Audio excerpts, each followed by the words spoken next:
And welcome in everybody to another episode of the High Low Sports Podcast on this Wednesday evening. We appreciate y'all for joining us here live, or if it is one of your favorite places to listen to podcasts later on in the week. It is always a pleasure to talk sports with you all.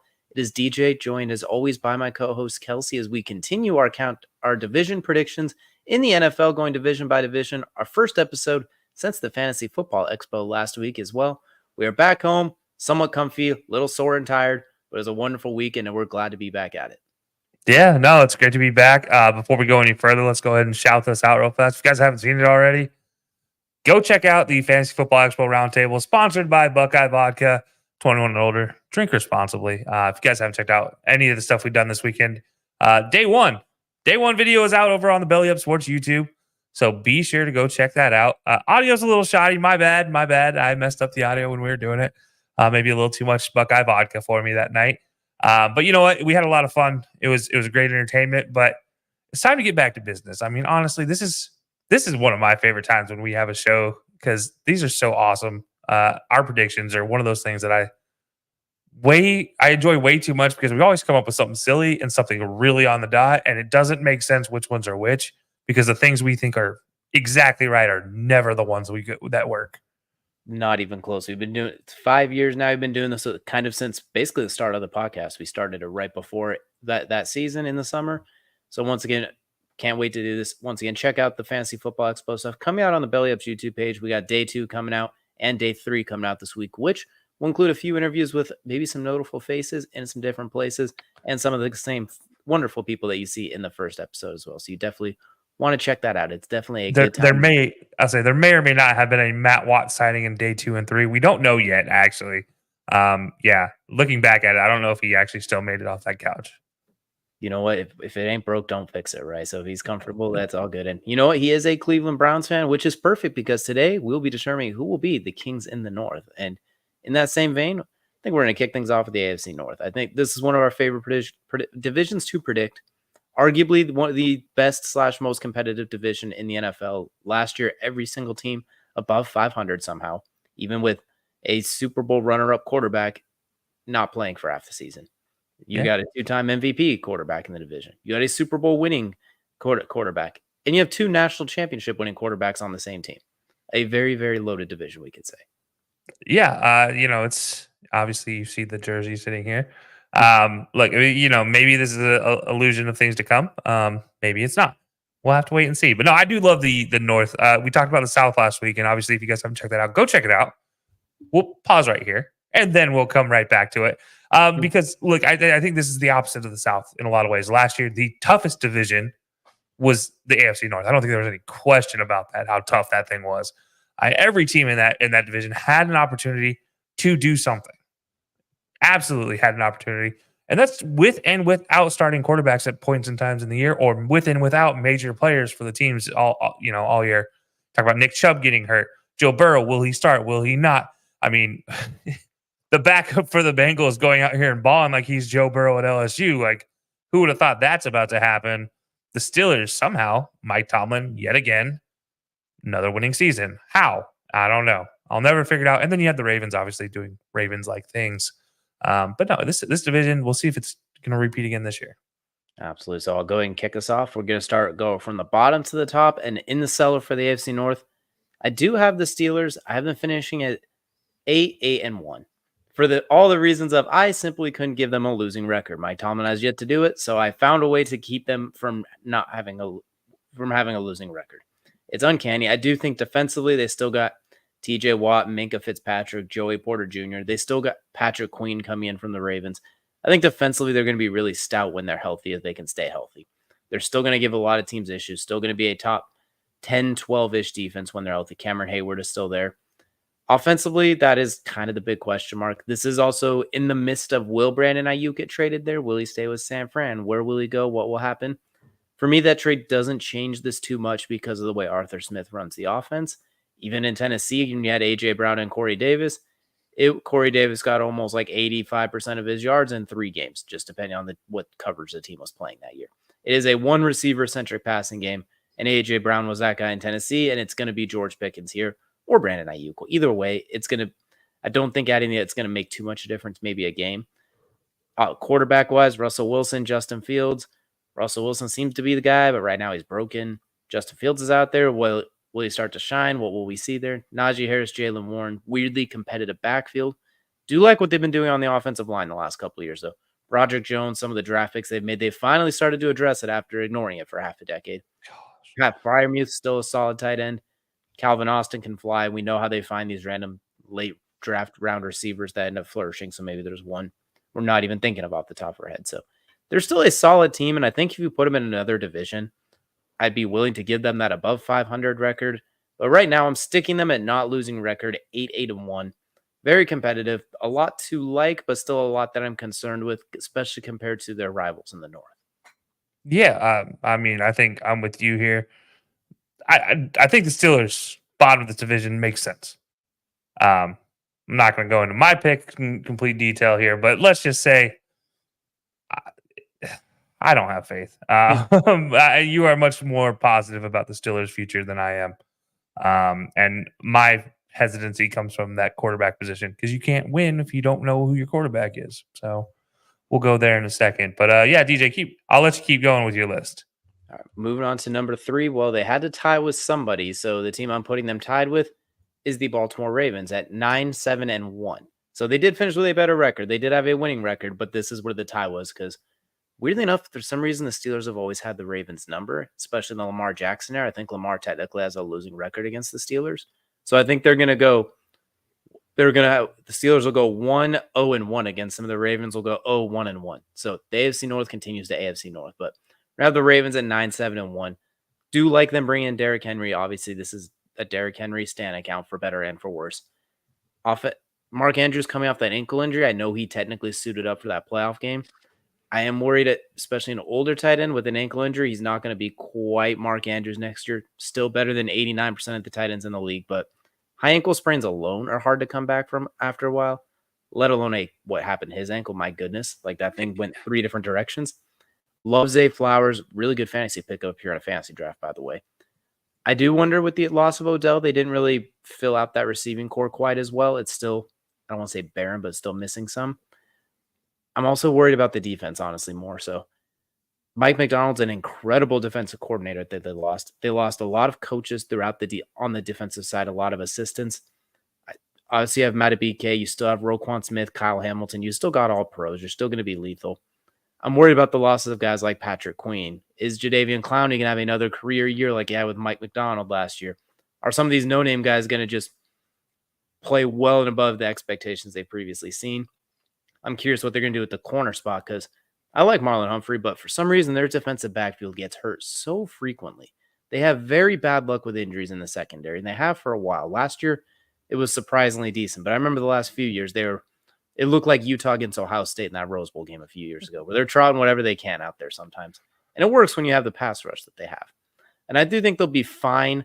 I just think we'll talk more about some of these other teams. I just think in this division, everyone got a little bit better or healthier where they might have taken a baby step back.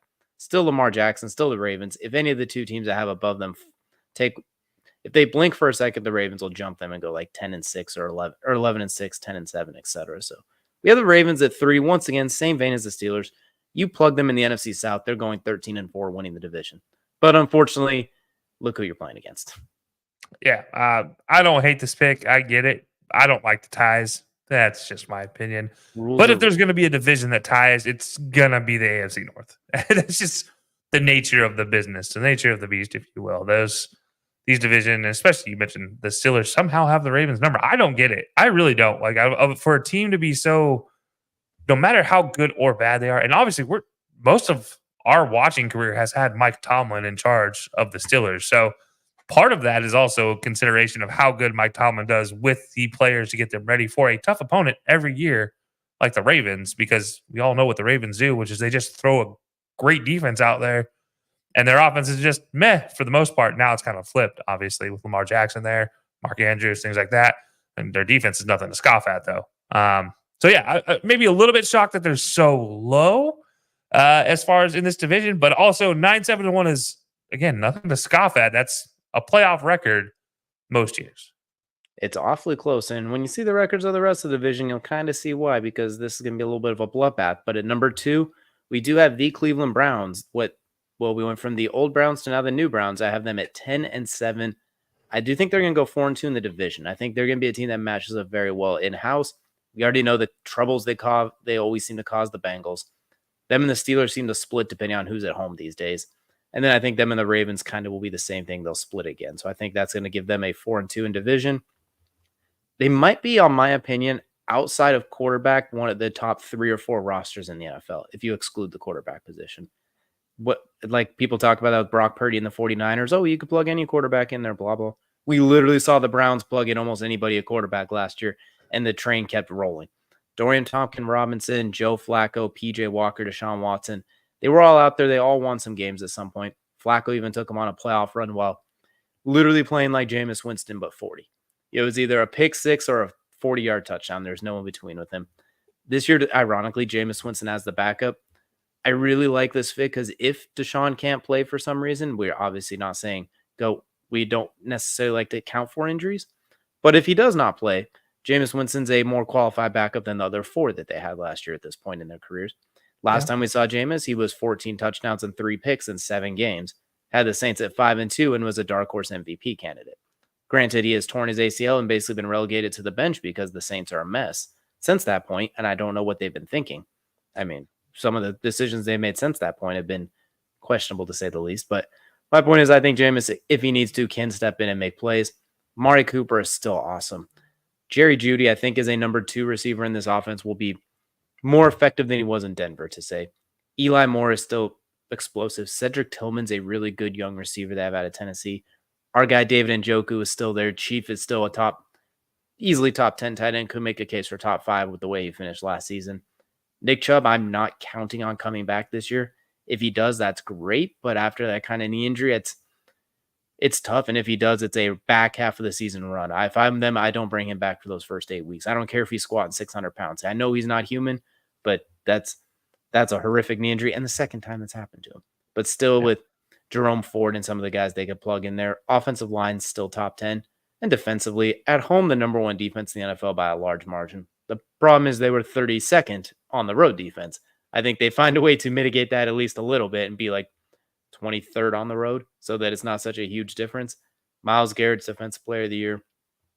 Denzel Ward, the cornerback room, Greg Newsome, all of them are awesome.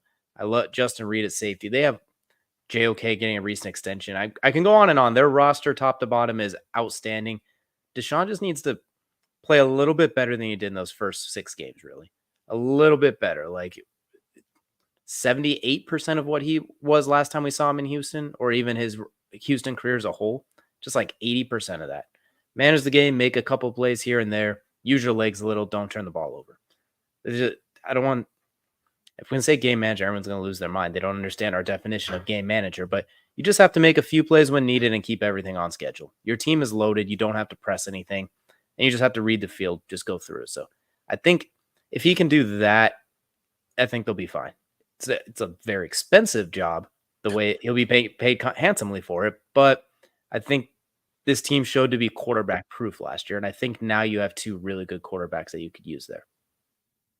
Yeah, no, I mean, it's definitely something that, look, you look at it, I don't know, man. I don't know if Deshaun's built that way, though, if we're being honest. Like, as a player, he has always been the exceptional player, right? He has always been the guy that goes above and beyond to make exceptional plays.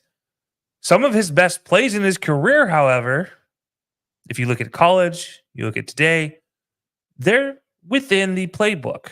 Mind you, some of the more standout ones, obviously, well, not so much. Those are definitely him going and making plays. You think of Hunter Renfrow in the national championship game type of thing, where he's rolling out, getting smashed, and then slides out of the pocket and then hits Renfrow open in the end zone. Like, those things are what makes him different. But the problem is that doesn't work for Stefanski. His offense is built off of Joe Flacco types, Jameis Winston types, Baker Mayfield types. None of those guys are Deshaun, and I think that's maybe a big concern for some folks out there because you paid that man a lot of money to come here and play. And obviously, putting everything else aside with Deshaun, just looking at play, I don't think he's a fit for this offense. With that said, I think you're right. This might be the best team on paper without a quarterback. Like top to bottom, and I guess you can include running back in that right now because Nick Chubb, but those two positions excluded, this team might be one of the best in this division or across the NFL in every single position, which is crazy. Absolutely. The offense has always been built on timing, and Deshaun's been more of an extensive type player, an extensive improviser. And they were still 4-1 with him at the helm. So even with what seems like a mismatch, I'm not giving him 5-1 because he played 4 plays against the Colts and got injured twice. So that game's the PJ Walker's win. We're not giving him that 5-1. He was 4-1, and he had a good second half against the Ravens. But at the same time, that second half against the Ravens was the only time he's really looked good since he's been with the Browns, minus like a game against Washington. Very few and far between. So if you can get a little bit of something in between, I think it's going to be a very dangerous team nonetheless. And if they get into the playoffs with a not 40-year-old quarterback who has a propensity to just kind of put it up there, whether it is Jameis or Deshaun, that's a very scary team. But alas, that will lead me to the top of the AFC North. We're staying in the state of Ohio, but just barely. We're going to go down to Cincinnati, and we're going to get to the Cincinnati Bengals. 11-6, just ahead of the Browns by a game. As per usual, they will struggle in the AFC North. I have them going 2-4 because for some reason the division is just a problem for them. I love the rebuilding of the offensive line they've done. They got 2 guys with the last name Brown who are like 6'8" at each tackle and like 340 pounds each. So they got bookend walls there. Amarius Mims, the rookie tackle, who's injured right now, but he looks like he'll be fine from Georgia. I think they've fortified that offensive line finally. Beery and Kappa, those type of guys. Jamar Chase, that contract situation is a little bit of, I don't want to say worrisome, but I normally don't love it when receivers hold out because it usually means a slower start to the season. Looks away in Cowboys' misery. Yeah, that one's rough too. We have plenty to talk about in that one coming up. Sorry. But still, I think Jamar Chase, if anyone can handle it. T. Higgins is in there. I know he has his contract dispute, but he's there ready to roll. I do like Zach Moss in this offense replacing Joe Mixon and Chase Brown, who is electric if he doesn't fumble the football. If he puts 2 hands on the ball and rolls with it, no more fumbles. As they told Don Billingsley in Friday Night Lights, I think he's going to be explosive. He's going to make some big plays. Zach Moss is going to be really nice. I do like some of what they have at tight end as well, too. I think they just have a lot of weapons. I think they have a lot of weapons, a much better offensive line than they've had before. Defensively, I forgot to mention Jermaine Burton coming into the draft pick from Alabama to fill in. Mike Gesicki is the tight end whose name was eluding me for some reason. Defensively, they're going to miss DJ Reader, but they still got some boys like Logan Wilson, Trey Hendrickson, Sam Hubbard, Mike Hilton. They got guys that they need to. I think they do still have a very, very good enough defense. And if Joe Burrow in the offense is healthy, this feels like the year they kind of click. So I'm going to give the Bengals 11-6 at the top of the AFC North.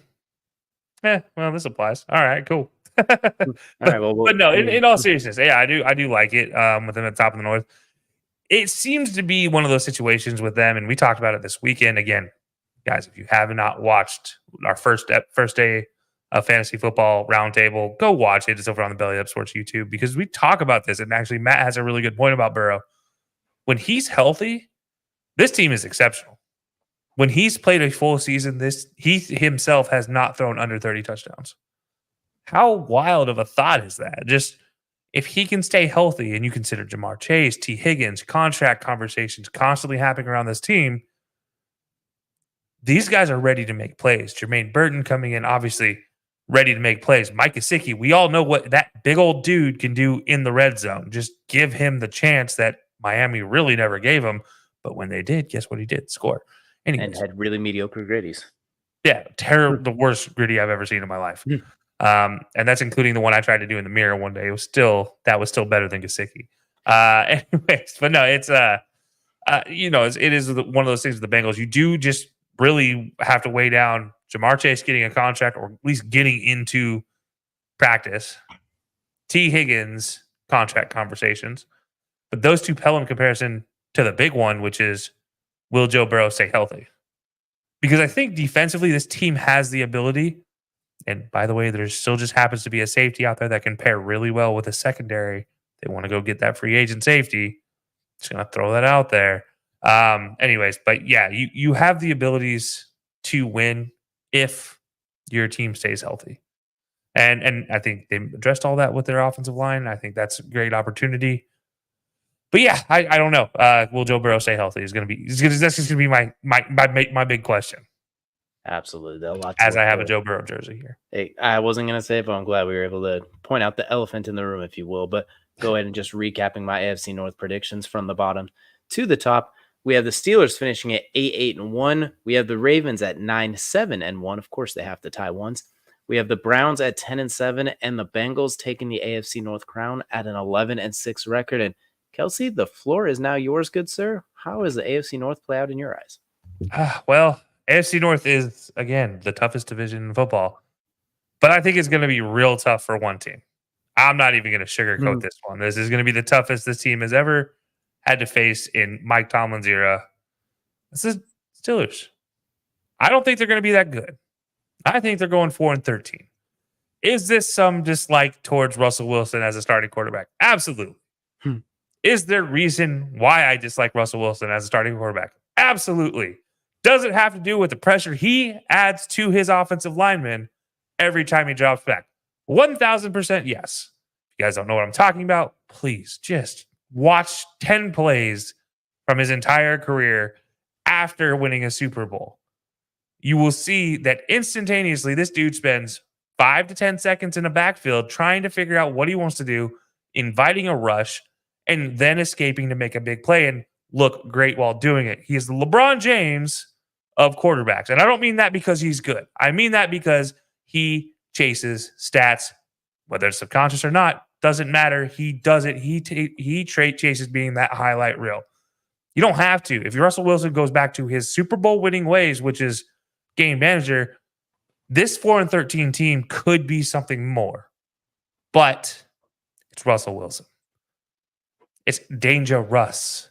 It's let's ride or whatever he's going to say. And I haven't even seen what he says in Pittsburgh yet, or whatever he wants to come up with catchphrase wise, whatever PR spin he wants to put on this. It's not going to help him when they're 4-13 because he's going to get replaced by Justin Fields, and probably 2 of these wins are going to come from Justin Fields. I'm going to add on. I'll add on to that too. You talked about the hell he puts his offensive line in. Justin Fields also puts his offensive line in hell too. So it's like one way or the other, the offensive line's going to be pissed this entire season. Yeah. I'm not disagreeing with that at all. Oh, no, I'm just agreeing that as the offensive lineman, you got to be looking at this team like, I hate this team so much for what they're going to do to these poor big guys. Stand it. I look at this team, and 4-13 should tell you how much I trust this offensive line. And as a whole, I don't really hate the rest of the Steelers team defensively. They're old, but they are talented still. Their running backs are talented. Their offensive line are getting better, but you cannot put rookies and second and third year linemen in a situation where they're having to block for at least 5 seconds before their quarterback decides what to do. On average, you get 3 seconds in the pocket. Russell Wilson, on average, spends the most time extending a play, which tells you everything you need to know. If you guys don't know what that means in the grand scheme of a play, if you're watching a play, that means that Russell Wilson spends the most time with the ball in his hands trying to make a play.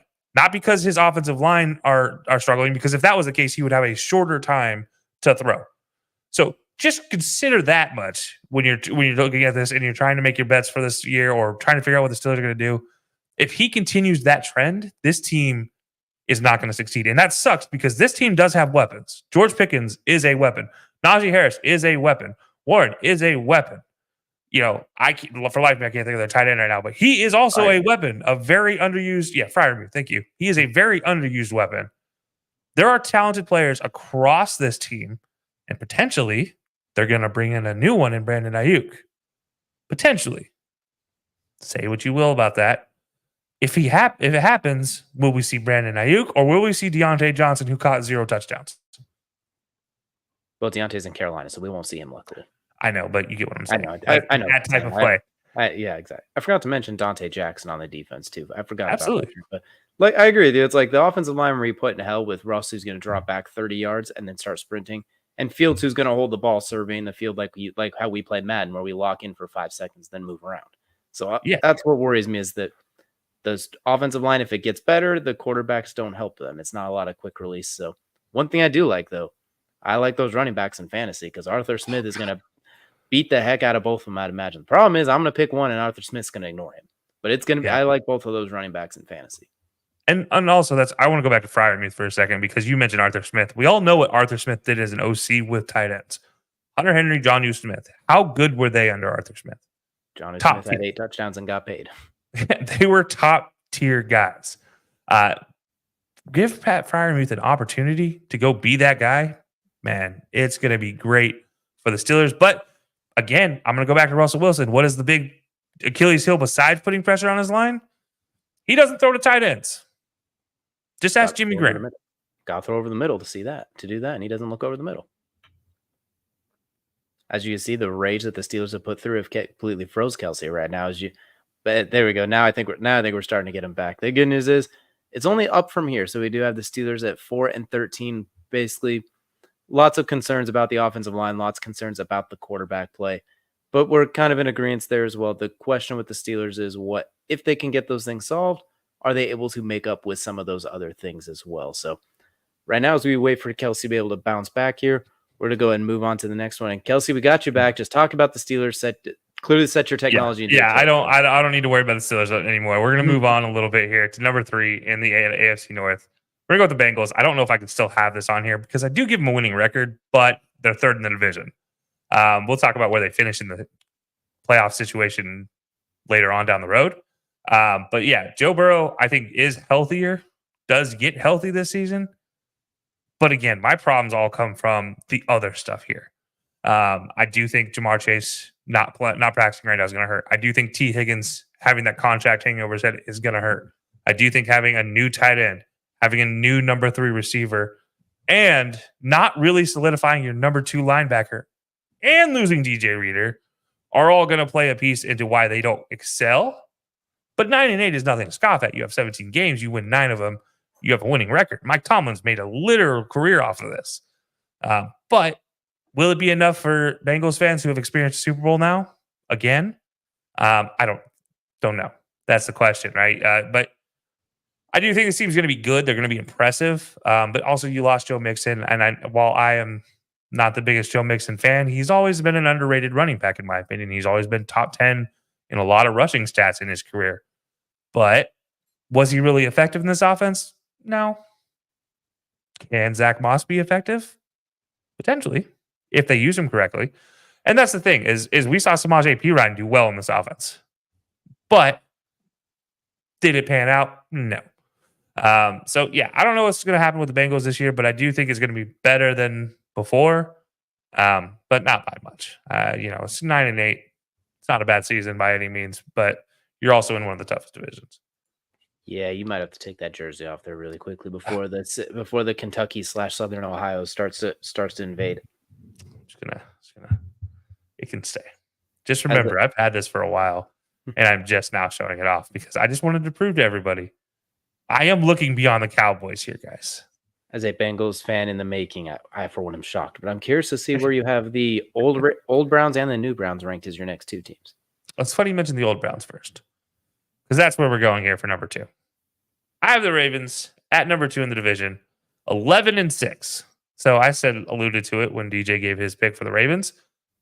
I think the Ravens are a very good team, top to bottom. I think they have one of the best defenses. And now you add in one of the best offenses. Oh, by the way, it got better, because what better threat to put Derrick Henry out here with Lamar Jackson? And I don't care how old Derrick Henry is. And I had this conversation a lot during this past weekend at Fantasy Football Expo. Will Derrick Henry, who is over 30 as a running back with a high usage rate, fall off? The simple answer I've been given by a lot of people is doesn't seem to be the case. And I think that's true. I think that holds true this year, because this man is not going to be carrying the ball 210 times. This man is going to be carrying the ball 130, 150. You might be wondering, what do you mean? He's coming in to play? Absolutely going to come in and play running back, but he's also coming in to play a little bit of decoy. Because this is something we talk about this weekend. One of the best advantages the Ravens have over a lot of teams is that their coaching staff knows their personnel and knows what makes them excel. What is one of the things that Lamar loves to do is take on an edge defender, especially a corner, one-on-one in space. How does he do that, given that every team knows that he has that ability to escape the edge? Simple. You throw a running back up there who has the same threat, but up the middle. Now, I've been on record as saying Derrick Henry is not an interior running back, but he has never had an interior offensive line built like the Ravens. And that's just a fact. There's nothing that anybody can do to dispute that. This team loves to run the ball up the middle, and running with a mesh point between Derrick Henry and Lamar every single play will give an opportunity for that edge that wants to sneak inside to try to tackle the big behemoth that is Derrick Henry. It gives Lamar that little bit that he needs to get around a corner and go take a corner one-on-one and break it out for who knows what. Then you add in pop passes and things like that over the top of that. This team becomes really threatening with the same exact look every time, but you can still run 30 variations of the play off of one look. And I talked oftentimes about Ohio State and Ryan Day's offense, how he has 14 plays out of 3 looks. Yeah, it's a bad idea for college. In the NFL, if it ain't broke, don't fix it. Because you got a world-class quarterback, you got a world-class running back, you have an all-world interior offensive line. Go use it. And now by the way, you still have Mark Andrews, and you added thousands of great receivers, it feels like. So give this team a chance offensively. I think they're going to impress a lot of teams. So I'm going 11-6 with the Ravens. I know that was a long-winded excuse, but we always talk about the defense. This feels like a time to talk about their offense because they are that good. And I don't think there's any excuse for them to not have one of the best offenses in the league. And especially, we might see a real legitimate rushing attack like we've never seen before in the NFL. I just want to point out, if they go under center and did an I formation, that straight line would have Tyler Linderbaum, Lamar Jackson, Patrick Ricard, Derrick Henry. That's as frightening of an I form as you can imagine. Yeah, and then you throw in like an H-back situation out of a shotgun or a semi-shotgun pistol situation, similar to what Auburn ran with Cam, where you had Cam Newton, Michael Dyer, you had Philip Bletzenkirchen, and then you also had Kelly at the time who was there, who ended up going and playing with the Panthers for a year before getting cut. But, if you take the Ravens and put them in that situation, well, that team just gets a whole lot crazier because, Ricard would be that H-back who is just a dirty blocker. I mean, that man gets in space and he will just run anybody over, and I don't care. It's a freight train waiting to happen. And then you have Derrick Henry behind him. So if you get past Ricard, congratulations. Now you have the actual engine of the train to try to tackle. Good luck. Congratulations. You avoided one freight train just to get hit by a bigger freight train. Yeah, every anime fan out there is like, oh, Truckcoon. Oh, okay, I missed it. Oh, wait, never mind. There's another truck. Oh, great. That's kind of how I look at this offense. It's an impressive offense. And I haven't even talked about the defense, and I don't think I need to because they're darn good everywhere, except for one position, which is just the old corners. Just got to get healthy there. That's the big thing. So, but they're not good enough to be number one. But at number one is the current Cleveland Browns at 13-4. And everybody's like, Kelcey, you just talked about Deshaun. You just talked about how bad he is for this offense. Well, I also said if he can't learn. I think getting paid a lot of money will make anybody learn. Getting a guy in this offense for a whole offseason and allowing him to learn, not including the time he took off at the end of last year, this guy has this essentially a year and a half worth of practice reps to perfect the idea of game management, because that's in Kevin Stefanski's offense all you need. You add in Isaiah Ford to this offense as far as the probably premier running back until Nick Chubb gets healthy. And this team still is very threatening. Like, I'm sorry, nobody really was taking him off. They added Deontay Foreman, by the way, into this backfield as well. So now you have 2 running backs who are a pain to try to keep corral and tackle. And let's not forget their offense. Their weapons continue to get better. You still have Amari. You still have David Njoku. And that offensive line keeps getting better. And then let's look at the defense. Myles Garrett. Enough said, right? Oh, but by the way, there's JOK, as you mentioned earlier. The entire secondary is insane. I'll also add in there too, as it's taken. The only position of weak. There we go. Now we got you coming back. I think. While we wait for that, I do think they did also add Nyheim Hines as a running back too. So they're going to have a running back by committee, a lot of different types. I think what he can do in space that we saw a lot of with Indianapolis and even with Buffalo a little bit. So I like what they have. It's a committee as opposed to Nick Chubb carry us to the promised land, but I agree that they got a lot of weapons, and you not only have them winning the division for the first time in history, you have them doing it with a little bit of a bang too at 13 and A little 4. bit of a bang. Yeah, no, I mean, look, it wasn't just the offense, and the reason why I have them there is a defense because it is Myles Garrett and crew, but that crew's pretty good. I hate to make anime references back to back, but these are Dragon Ball Z warriors and One Piece guys, where they are the top tier of the top tier of a world. And as far as the defense goes, as long as they can play the same at home and away, that's always a question. Maybe fill that middle linebacker role. You got a pretty good deal there.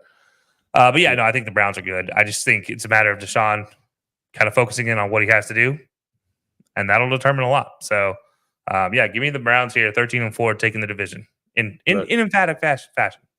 Run QB power behind DeJuan Jones, 6'8", 375-pound self, and just watch him clear out a lot of space, or make teams have to try and run around him. They picked the wrong side. That's a lot of real estate to get around. Yeah, good luck. I'm a big guy, but he makes me look small. He makes me look like a toothpick. But yeah. Go and give us a quick recap of what we're thinking for the AFC North as you shook things up here a little bit. Yeah, I had a little fun with this one. So starting at the bottom, working my way up here. I have the Steelers 4-13 at the bottom of the AFC North. Just don't see it happen. Bengals with a kind of resurgence here, 9-8, third in the division. Looks pretty good for all intents and purposes, but contract questions. Ravens 11-6, coming in at number 2 in the AFC North. Just a really good team all around. But number 1, I have the Browns 13-4, and I'm still slightly regretting this pick, but I'm rolling with it because, ladies and gentlemen, I believe in this defense and their weapons, and that somebody getting paid that much money will figure out how to play basic game management quarterbacking. Very long-winded way to say that you believe in the Browns. That you're in believe land and you believe in the land. But as we brought back to, we have started using an anonymous fan vote to compare and contrast it to ours. So taking a look at the AFC North fan vote, they have the Steelers at the bottom at 9-8, the Bengals at third at 10-7, the Browns at 11-6, and the Ravens at 13-4. So in the same vein as us, the Steelers at the bottom of the division, just with a better record than either one of us have, but with the Ravens taking the top. So same seller, but different division winner for all three of us. So the good news is if you do live in the right area, there's a chance you could see all 4 of these teams take on each other at any given time, and you never know who's going to win if you go to our video sponsor and get some tickets from them. Yeah, absolutely, guys. This is brought to you by SeatGeek. So if you guys haven't checked out SeatGeek yet, head over to SeatGeek.com. For your first purchase, you'll get $20 off with the code BellyUpSports. So as DJ mentioned, if you live in I'm going to call it the Great Lakes region because it is not the Midwest. You have a chance to watch every Steelers game, every Browns game, any matchup, their Halloween matchup potentially, on $20 on us with code BellyUpSports. So yeah, definitely go get that code, $20 off your first purchase from SeatGeek with the code BellyUpSports. Absolutely. And right now that moves us now into the NFC North. And as we see every week for the second ones, we have to break out some sort of apparel for what we got. What's your pick for this one? We got DJ Moore for today, helped me win last year in fantasy and shares the namesake. And this week, Kelcey is going to be joining in the action as well, too. The NFC North is just like the AFC North, a very, very good division. So we had to kind of bring out some of our P's and Q's, and another guy who probably won a lot of people some luck in fantasy, Amon-Ra St. Brown. Yeah. Look at this. Look at this beauty. Let's see if it'll stay up. I don't know if it'll stay up. But look, hey, man, this guy will stay up in the field to play, and that's all that matters. Absolutely. And as we saw in that receiver documentary, it's going to take more than a measly major injury to keep him from producing the entire season. So hopefully you do the Lions a little bit better in your predictions than you did for the Bengals, not as far as the jerseys going up. But we're going to move now into the NFC North now for our predictions, and I'll go ahead and get us started really quickly. At the bottom, I do have the Vikings sitting at 6-11. I did make this prediction before J.J. McCarthy got hurt, so they might lose a game here or there. It might be even more rough than I thought. But I think the statement still stands. You were either going to have Sam Darnold at quarterback or J.J. McCarthy. I think neither one of them's going to propel you over the top in this division. Defensively, they're retooling still. Justin Jefferson is awesome. Jordan Addison also got hurt today. It looks like he might have a season-ending injury, the way he was carted off the field. Vikings are already at the point, if this was Madden, they'd be like, sim ahead to next season. They've already had it up to here with this season, and it's not even August 20th yet. I feel for Vikings fans. Like, with the first pick in the 2025 NFL draft, the Minnesota Vikings select is already on the clock right now, or they have traded the pick. They just can't catch a break right now. I feel bad for him. Hopefully Jay Jettis gets all the targets so he can at least feast after that contract. And then Hawkinson's not going to come back for a while. Honestly, this says 6-11, and that's what it was when we made the picks. It might even be a little bit worse than that, but I'm gonna stick with 6-11 because I think Kevin O'Connell and Justin Jefferson, those guys can finagle their way into a few surprise wins. Yeah.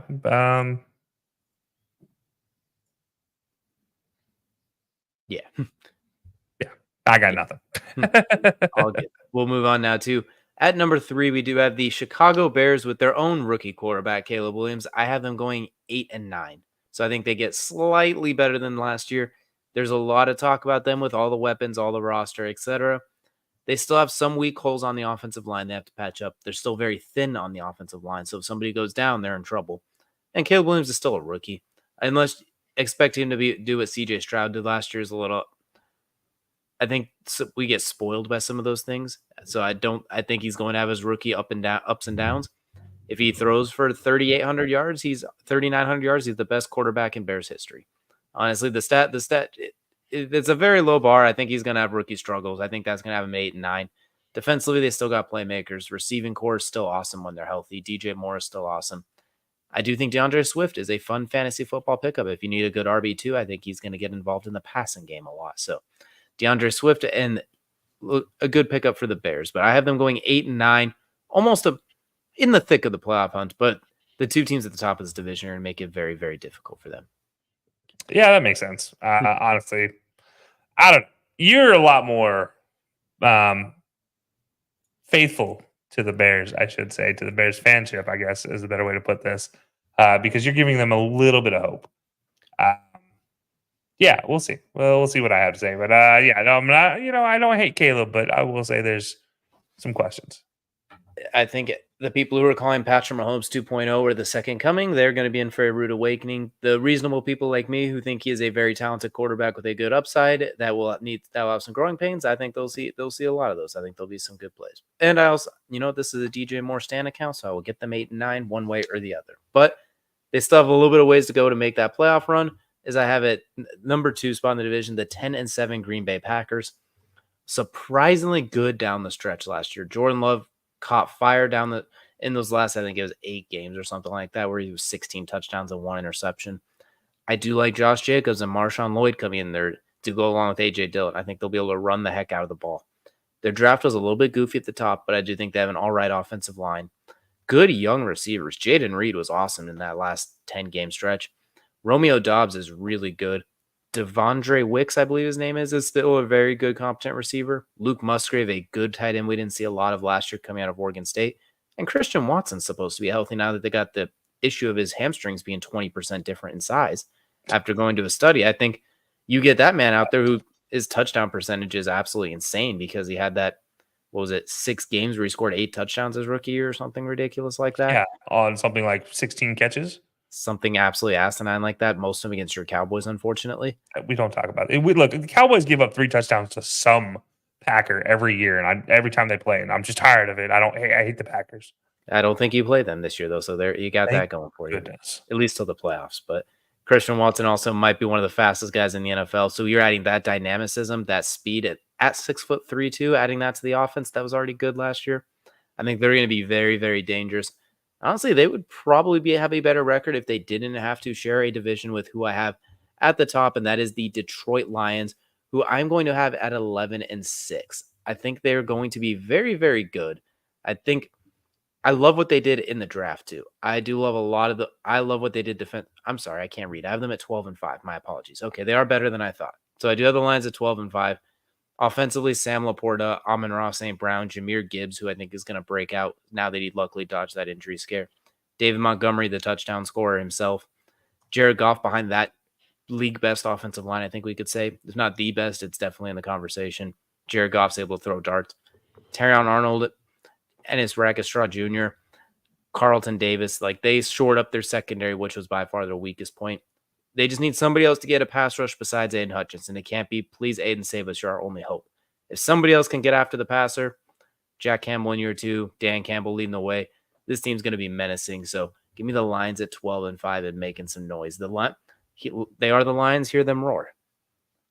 I have no comment other than my Amon-Ra St. Brown jersey fell down. So we'll keep it there for right now. first down for, Amon-Ra just gets first downs and touchdowns, so it's fitting that the jersey fell down. But now Yeah. just doing a quick recap of what I have for the NFC North. From the bottom to the top, we have the Vikings finishing at 6-11, the Bears at 9-8, the Packers at 10-7, and the Detroit Lions are going to round things out at 12-5, making a push for that number 1 seed. But we have not gone through all the divisions yet. We have not made all the predictions, so I will not spoil who ends up with the number 1 seed. But as you can very much see, the Lions will be in the thick of things. So, Kelcey, who will be your NFC king in the North? Yeah. So my king of the North, we'll not get there yet. We're going to start from the bottom. Look, I'm secretly, I guess, when it comes to these things, I'll quote Drake here when we started at the bottom. And we're really starting at the bottom with the Vikings here, 3-14. Yes, I already had this before JJ McCarthy went down. So for all those who are like, oh, you just changed yours. No, nah. It's true. He had it there ahead of time. No. Yeah, I have screenshots to tell me I did. Look, this. How do I say this nicely? JJ McCarthy's not an NFL quarterback, healthy or not. Sam Darnold is not playing in California. He's not playing for USC. And even when he did, he was not that good. Stop. Their best decision was to go get Aaron Jones. The problem is they traded all their offensive linemen last year. So what are you going to do to block for him? Are you just going to hope and pray?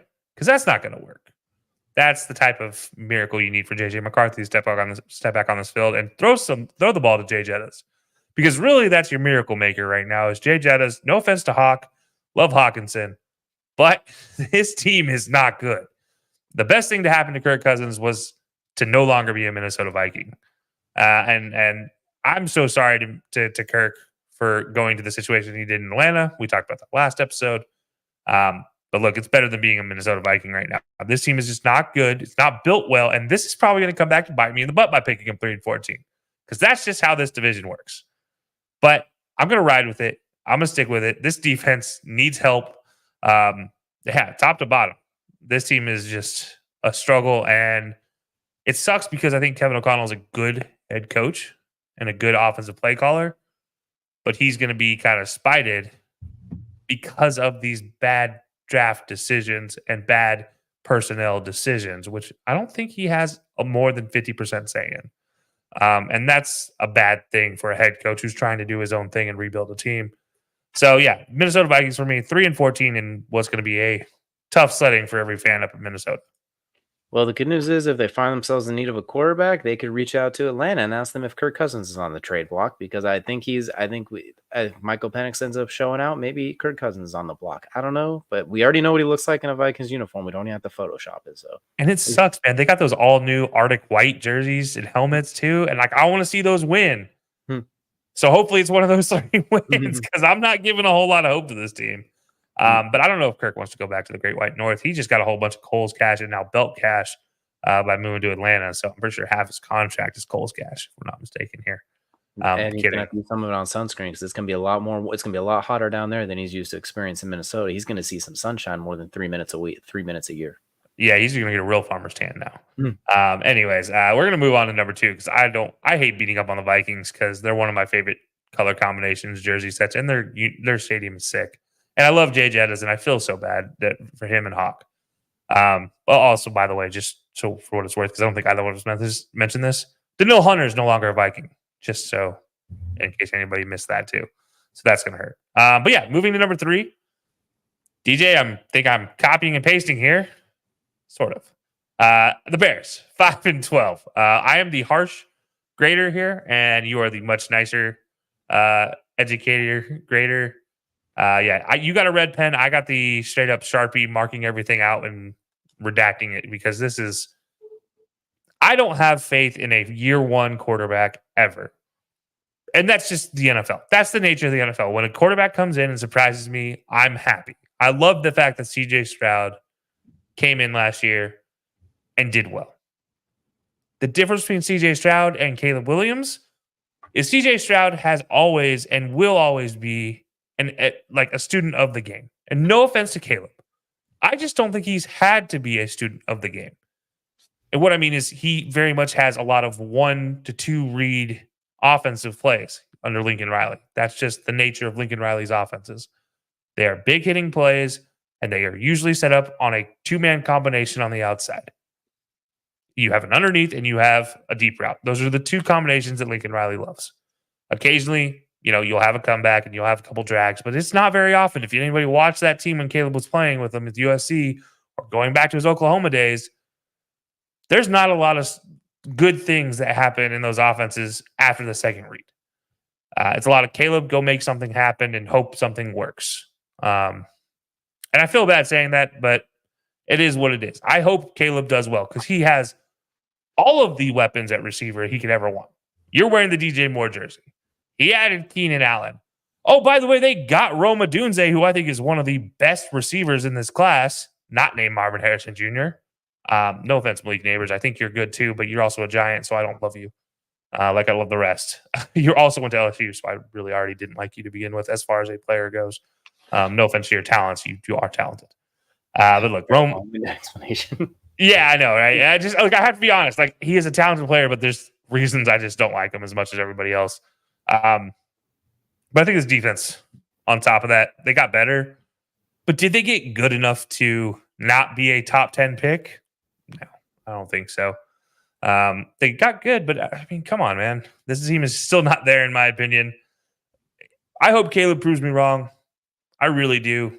But I feel bad for Keenan Allen. Feel bad for DJ Moore because they got to go through another young quarterback, another growth with that quarterback. And hate to break it to you, Keenan Allen, this quarterback's not as good as Justin Herbert was. And I hope I'm wrong, but all signs point to me not necessarily being wrong on this one. But yeah, 5-12 for the Bears. I stand by take DJ Moore in fantasy and stake DeAndre Swift in fantasy. And I will stand by that because I think they're going to be very viable. Don't take them early though. Don't be reckless now. Don't be ridiculous. But in those round 5-6 spots, I think they could produce. But very interesting. A little harsh on the Bears, which means I got a feeling we're going to see some big win totals coming up because there's got plenty of wins that are not accounted for yet. Yeah. Just so everybody knows, between these first two teams I mentioned, a combined 3 wins in division. If anybody does the math on that, every team plays 6. There's a lot more wins to be had here, about 9 to be exact. And 4 of them come in division to this next team. That's the Green Bay Packers. If anybody thought last year was a once-in-a-lifetime thing, nope. This happens with the Packers. They lose a quarterback. They go a year that's kind of meh. And then that next year, it's like, oh, that's good.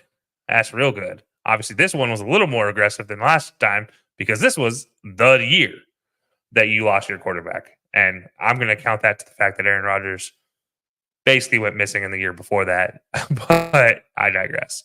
No, this Packers team, fully healthy now.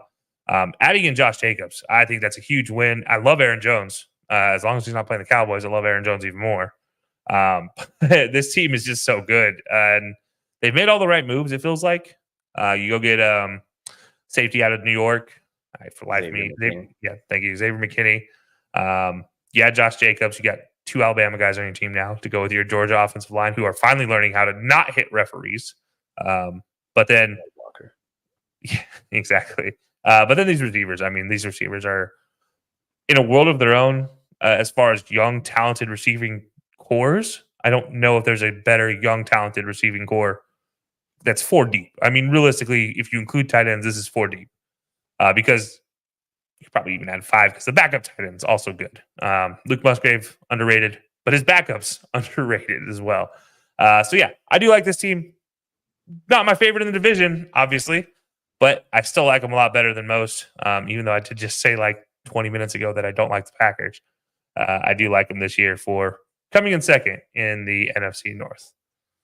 So honestly, they could be a very dangerous Super Bowl team too if they could stay healthy. Like, that's a very, very good team. And stand by, like I said when I was talking to you, if you put them in another division, they are probably running. Most of the other divisions, they are running away with the division lead, most likely. Unfortunately, they got a little problem at the top of the division. Yeah, I think this last team, I'm going to go full screen so everybody can see the Amon-Ra St. Brown jersey because that's who I have at the top is the Lions, led by Jared Goff, Amon-Ra St. Brown, David Montgomery, Sam Laporta, and Jahmyr Gibbs. And as you mentioned earlier, adding Carlton Davis solves one of their major problems, which was, we need a corner. And then not just any corner, we need a top corner. And lockdown himself, Carlton Davis, the man that shut down Mike Thomas and literally ruined the rest of his career, is now in Detroit and has been paid like a top corner. If his health stays good, this team has a steal. And they got rid of one of the most problematic safeties in the league in Chauncey Gardner-Johnson, who is now Jared's favorite player back with the Eagles again after being his most hated player last year. But I digress. No, it's a good thing for the Lions. They have a lot of talent. This receiving core continues to get better. And I just think anybody who doesn't understand what's happening with the Lions is missing out on one of the greatest rebuilds you've ever seen, because Dan Campbell has this team playing unlike any other coach has ever played in the NFL. It's kind of scary in a lot of ways. It's Jimmy Johnson-esque as far as how he gets his players to play for him. And I don't mean that in like, oh, they're not good enough talent-wise. No, they are very talented players, but they all have the same kind of mantra. They all have a chip on their shoulder. They're all trying to prove somebody wrong. Even Aiden Hutchinson, who is a top pick, is trying to prove somebody wrong. We all saw in the wide receiver and the receiver documentary that Amon-Ra St. Brown has every single receiver drafted before him on a list and reads it before the game.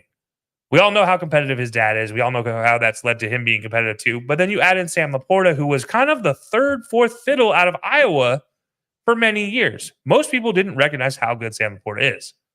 And now this team is ready to go. This offensive line is so good. If anybody doesn't watch Penei Sewell dominate people, you are really missing out on some high quality offensive line play there. And the defense just keeps getting better and growing. And these linebackers, which was a huge hole in this team many, many years in a row, are starting to get better. And that's terrifying, because if you have a solid middle linebacker with this team who really likes to play a lot of dime and nickel looks, this team gets better and better every time you watch them. That's all you need, is that solid middle linebacker to be able to cover just enough and at least direct. That's all you need. Just fill in the gap and direct. And I think they're getting there. I think this team has the ability to be there. And yeah, I think this is the next evolution we're going to see from Lions here. 15-2 with one of the best records in the NFL this year. One of the best. I'm curious to see if anyone surpasses that for sure. If they're not your NFC number one seed, I'm looking forward to seeing this one in the next couple episodes. And I know it's not the Cowboys, so we can already rule one of them out for no, sure. It's not the Cowboys. Don't worry. One thing I like about the Lions team is they are very much like they take after the Dan Campbell personality too. Like, they're, even with all the success and the high flying offense we think about, Ben Johnson, all the unique motions, all the fun things, they're still the prototypical punch you in the face type of team. Yeah. Amon-Ra is like 5'9", 190 pounds, and he's still trying to body slam people. He's involved in the blocking, in the run game as a blocker, like what Houston tried to do with Tank Dell, but not using quite as a fullback. They're not putting him in the halfback dive fullback role. So they're using him in ways that work like that. Jack Campbell is that middle linebacker. He grew a lot. His game elevated a lot faster in the back half of the season than even I thought. He became more than just a thumper. He was able to direct and move serviceable in coverage. No one's getting confused with Fred Warner, but he's serviceable in coverage. So this team looks really good on paper if Teron Arnold and Enos Rackstraw hit. And then you have Carlton Davis, who coined the term slant boy, if I'm not mistaken. He did coin it for Mike Thomas. I mean, just look, I said it. He single-handedly ruined Mike Thomas's potential earnings for the rest of his NFL career, because that was the game, his last game. Like, his last game came up against Carlton Davis before the injury, and well, we all know what happened there. Slant boy got shut down. So, but no, I think you mentioned Jack Campbell, and his name was escaping me earlier, but he did get better when Alex Anzalone had to leave the game or leave the season or whatever 4 games because of injury. He really stepped up into that role and filled in that kind of leader on that defense, which is kind of what they brought him in for anyways. He's going to be that future leader, and obviously Anzalone still being there, being healthy. Wow, we all know what leadership he can bring. And off the edge, he is still kind of that 5th guy that if they bring him down off the edge, he can still get to the quarterback. So I do like this team a lot. And by the way, Amon-Ra St. Brown, if you want to talk toughness, when he was asked if you want any former receiver or current receiver's toughness, his answer was Hines Ward. If nobody knows what Hines Ward used to do, Amon-Ra St. Brown fits that mold. small guy just blasts people. So yeah, love it. So give me the Lions here, 15-2. That's a crazy record. The last name shot I'll give is your boy Sione Vaki out of Utah, the running back / defensive back / whatever you need. You find a way to get him on the field this year. Like that's a very perfect fit for them. So I agree with you. I like this team a lot. Maybe not quite as much as you. At least having the jersey up there, you respected them this time, unlike you did in the AFC North. So I like this team a lot. They're gonna be scary. Like, I'm realistic sometimes. Then there's the team I have been banging this drum for so long. I need to see them succeed. I think I went on a 16-week stretch over 3 seasons where I got every time I picked the Lions as my premier game, I was right. That's all I got to say. Took a while. It was a lot. There was only 16 chances over three seasons, if that tells you anything. But there were some rough picks. They were trying to pick them as a surprise upset pick, and they let you down, unfortunately. But there were some times, yeah. But yeah, no, this is a good one. So yeah. Anyways, just recap it. Start at the bottom, work our way up here, and this one's me. We're gonna go with the Vikings here at 4th in the division, and that is supposed to be a 3-14 record for the Vikings, with the Bears right above them. That is a 5-12 record with the Bears, and the Packers at 11-6-2, and then the Lions with 15-2 at the top. Although I don't mind seeing a bunch of 5-12s and then the 15-2 for the Lions. I do find that hilarious because in my heart of hearts, I would love that to happen. The graphics guy just got fired, that's for sure. So he's being sent to the gulag. We'll go ahead and wrap things up with our fan vote now. For the Lions, they have them at 11-6 at the top. Green Bay at 10-7, 8-9 for the Bears, and 6-11 for the Vikings. So all three of us with the same order, just a little bit different variation in records. So it looks like we have a very competitive AFC North and an NFC North where the Lions will take hold, but should be a very interesting one nonetheless. Yeah, I'm looking forward to it. This is really going to be a fun season. Obviously, the North is always that tough division. You never really know which way they're going to go because they're always going to play each other tough. And that's both sides, AFC and NFC. Every single game you see a North matchup is terrifying because you don't know, as a fan of those teams, which one's going to come out on top. You could be having the worst season, Bears, and go up against a great team like the Lions and beat them just because it's in division. But any other team, you'd be a 20-point dog. There's no, it's that crazy in the North that even look at sports books, everything like that. When these teams play, it's almost a wash. They almost just give the bare minimum amount of points favored to the home team because there's so few chances for these northern teams to really blow out the others, unless they're in the playoffs and the Browns wipe the floor with the Steelers because the Steelers scored on themselves 3 times. But I digress. 28-0 defense scored 3 times. Our Steelers shot the ball over there. That was an absolute mess. But we digress. Once again, we appreciate y'all for joining us for this week in the NFL predictions by division, finishing up the North. Once again, too, if you haven't checked it out, be sure to head over to the Belly Up YouTube page to check out our recap from the Fantasy Football Expo. We do have 3 episodes encompassing our 3 days there. Some good, some interesting, and some fun nonetheless. We get the chance to talk with some known faces that maybe you've seen either on our show before, some other shows we've done, or some people you've seen on the TV screen as well, and a lot more. So there's a lot to look for. It was a wonderful time and awesome experience. We plan on bringing a lot more with fantasy football and betting moving forward as well. So it was great to get a chance to be around a lot of people that think the same way. Once again, too, if you haven't checked it out either, look at our AFC South prediction videos as well to see what we have going on there. Next week, it'll be either the East or the West. You're going to have to stay tuned to see exactly which one that is. But we do appreciate y'all for hanging out with us this week, and we will see you all again next week.